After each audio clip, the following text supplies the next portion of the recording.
আল্লাহ তাআলা কিয়ামতের দিন সাইয়েদনা নূহ আলাইহিস সালামকে বলবেন, নূহ তুমি কি দাওয়াত পৌঁছিয়েছো তোমার উম্মতের কাছে? নূহ আলাইহিস সালাম বলবেন, হ্যাঁ আমি পৌঁছিয়েছি। এবার নূহের উম্মতকে আল্লাহ জিজ্ঞেস করবেন, হে নূহের উম্মতেরা, তোমাদের নবী নূহ কি দাওয়াত পৌঁছিয়েছে? নূহের উম্মত বলবে, না আল্লাহ, আমাদের কাছে কোনো সতর্ককারী আসে নাই, কোনো নবী টবি আসে নাই, কোনো দাওয়াতও আমরা পাই নাই, আপনারাও চিনি নাই, জান্নাতও চিনি নাই, জাহান্নামও চিনি নাই। নূহ আলাইহিস সালাম বিপদে পড়ে যাবেন। তখন আল্লাহ বলবেন, নূহ তুমি বললা পৌঁছিয়েছো, তোমার উম্মত বলে কিছু পায় নাই। নূহ তোমার কি কোনো সাক্ষী আছে? তোমার কথা আর তোমার উম্মতের কথা তো মিলে না। তুমি বললা তুমি আমার নির্দেশনা দাওয়াত পৌঁছে দিয়েছো, কিন্তু তোমার উম্মত বলে পায় নাই। নূহ তোমার পক্ষে কোনো সাক্ষী আছে? নূহ আলাইহিস সালাম বলবেন, আছে। কে?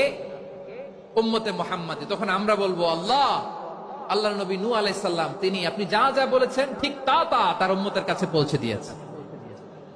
এবার নূহের উম্মতের সাথে আমাদের ঝগড়া লাগবে। তারা বলবে, তোমরা আসছো আমাদের হাজার হাজার বছর পরে, তোমরা কি করে জানলা? তোমাদের সাক্ষী ধর্তব্য হবে না? আমরা তখন বলবো, আমাদের কোরআনে তোমাদের নবীর নামে আল্লাহ তাআলা একটা সূরা নাজিল করেছেন, সূরাতে নূহ। আওয়াজ করে পড়েন আল্লাহু আকবার। আমরা বলবো, আমাদের কোরআনে তোমাদের নবীর কথা আল্লাহ আমাদেরকে জানিয়েছেন, দিন রাত এক করে তোমাদের কাছে তিনি দাওয়াত পৌঁছেছেন। তোমরা কানের মধ্যে হাত দিয়ে রাখতা, চেহারাটা কাপড় দিয়ে ঢেকে রাখতা, আল্লাহর নবী নূহকে পিটিয়ে ছালা দিয়ে পেঁচিয়ে তোমরা পাহাড়ে তুলে রেখে আসতা, সব আমরা জানি। আমরা যখন বলবো এই কথা, নূহের উম্মত চুপসে যাবে। তখন আমরা সত্য বলেছি কিনা এটা আল্লাহ তাআলা জানতে চাইবে বিশ্বনবীর কাছে। তখন বিশ্বনবী আমাদের পক্ষে সাক্ষী দিবেন। আওয়াজ করে বলেন আল্লাহু আকবার।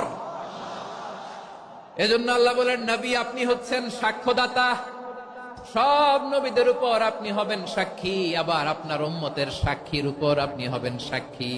তার মানে নবী গো, কিয়ামতের কঠিন ময়দানে আপনি হবেন রাজ সাক্ষী।